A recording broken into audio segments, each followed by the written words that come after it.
trance state and become numb and allow the baby to flow out naturally with the body's like natural like abilities, right? And so that's like the furthest back that we have of like recorded kind of hypnosis. And so when women were being midwives, but prior to that, any form of like chanting or like group work is a form of hypnosis and trance. Now, in terms of modern and using it in science, it was like more introduced in the 1940s, and ironically, like only doctors could perform it, even though it was taught to doctors by a lay person who was not a doctor, which is kind of funny. He just knew how to do it, and he had great skills. And eventually it became more commonly used, and a lot of psychotherapists actually use it. Just it's not talked about a lot, unfortunately, and so it's a pretty common thing. I thought it was a lot less, but when I came out of school and started talking about it, a lot more people were aware. Oh, my cousin used that. Oh, so and so used that. Like, oh, I did that 20 years ago and it worked great. And I was like, wow, okay, it's a lot more known than I expected. It's just not commonplace, unfortunately. And not talked about. Yeah, and it's an incredible modality that I think could help a lot of people if it was taught right. Yeah, it'd be interesting to think back to early, I feel like it's basically like, in a sense, it's spell casting, like you're casting a spell over somebody to put them in a state of influence in a way, but and I'm sure there's probably people who use it to the detriment as well, and people who can put people in a hypnotic state and then fill their subconscious full of really bad shit. So basic sorcerers and shit. Basic form of trance. So doctors are really good at doing this, whether they're aware or not. But basic things needed for it is focus. You have someone's attention. That's relatively easy. And then trust. So even people that you don't like, you trust that they are willing to do bad things. So you have trust in if they're going to say something negative, for example, right? And then you have emotion. Well, emotion is pretty easy to invoke in human beings if you know how to push the right buttons. Those three things all you need: focus, trust, and emotion. And you have someone now in a state of trance. So for doctors, talking about a diagnosis, usually you trust the doctor, you're focused on what they're saying, and then you're emotional because maybe they're talking about illness or something like that. And salesmen and stuff. Oh, they're great at it, they catch your attention, they're flashy and boom, boom, get you hyped. Do you ever struggle scrubbing this off your floor? And oh yeah, I hate doing that. Well, boom, now your emotion's there. Builds that trust by showing you rubbing a surface clean, then boom, you're in trance. Now you need this. Boom. Focus, trust, and emotion. Focus. She's chilling, eh? She wants to hold space. That's cool. She's been using Haku's bed a lot. Found some background music. Thanks for doing this. Yeah.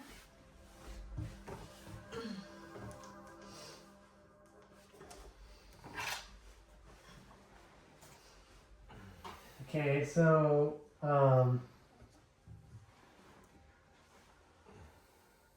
your bodies can go through changes when you're in a state of trance, totally normal. So you get hot, cold, arms, fingers switching, all that stuff, totally normal.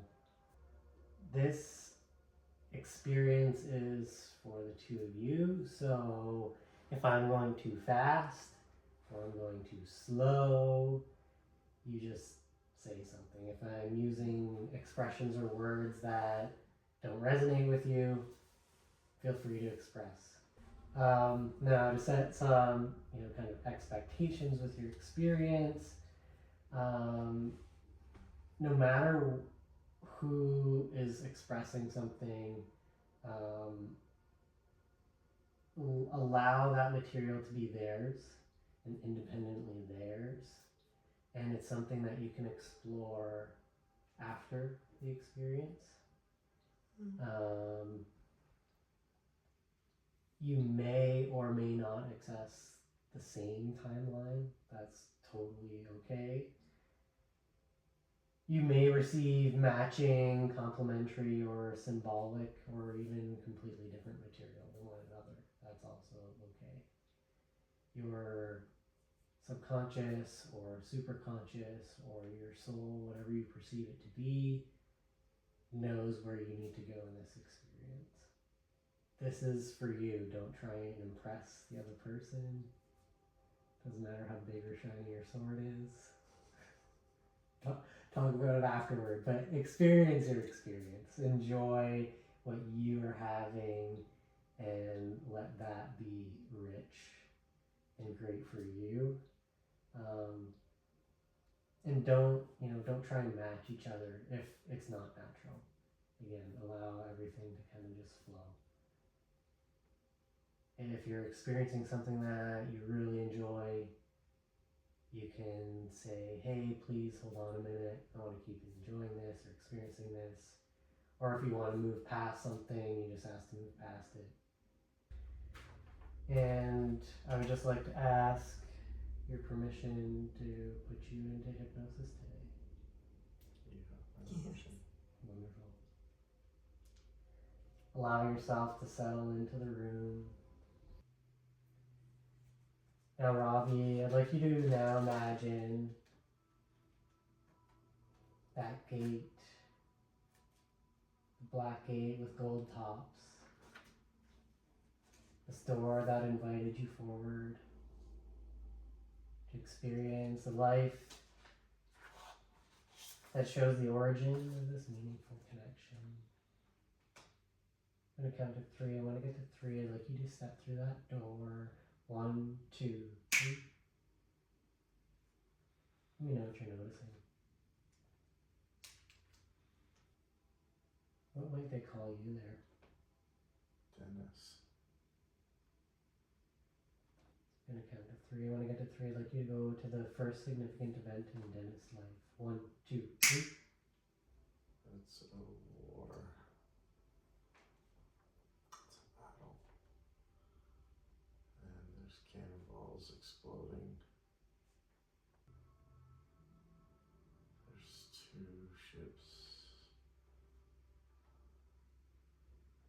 One on either side of the ship that I'm on. There's guns going off. Somebody cut my right arm. I'm screaming to somebody to help me.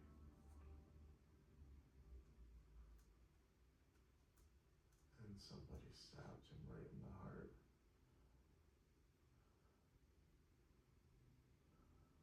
Here's my bride.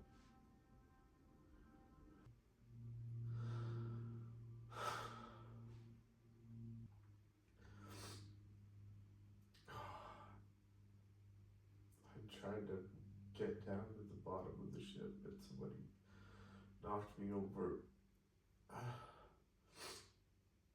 on my face, and then they kicked me and rolled me over and put a gun in my face and shot me. I'm going to take the time to say goodbye to anyone that you need to say goodbye to in that lifetime.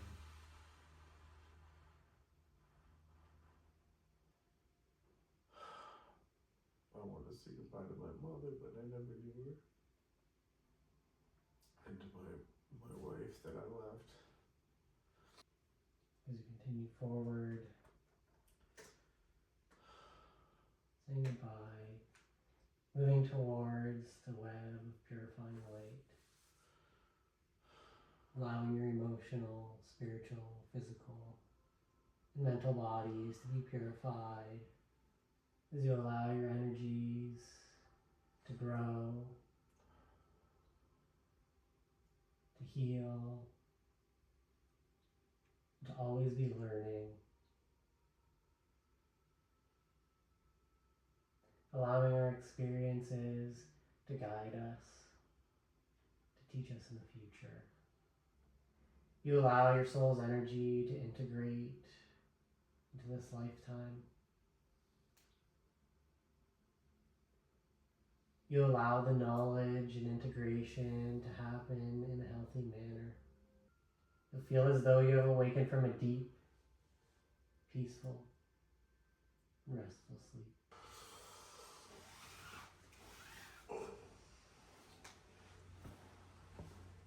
I had a big shiny sword. And you started running comparing swords. And the best thing about this experience is like, I don't tell you what you're seeing, you know, No. You're experiencing it through yourself. So the only person you can fool and not making changes is yourself, right? Mm-hmm. That's why I love hypnotherapy. Is it's essentially self-guided. I just, you know, give you Yeah. a little extra push. Exactly. Most of the time I get people like you, Robbie, where it's like not heavy per se, but there's a lot there. Mm-hmm. And so your body kind of like integrates it, your mind takes kind of time. And then you got people like you who are, you know, you come out of it and you're almost like invigorated from the experience. It's good. Thank you so much. Yeah, of course.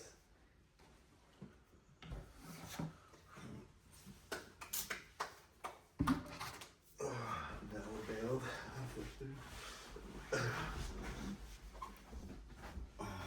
Just like, this is getting weird.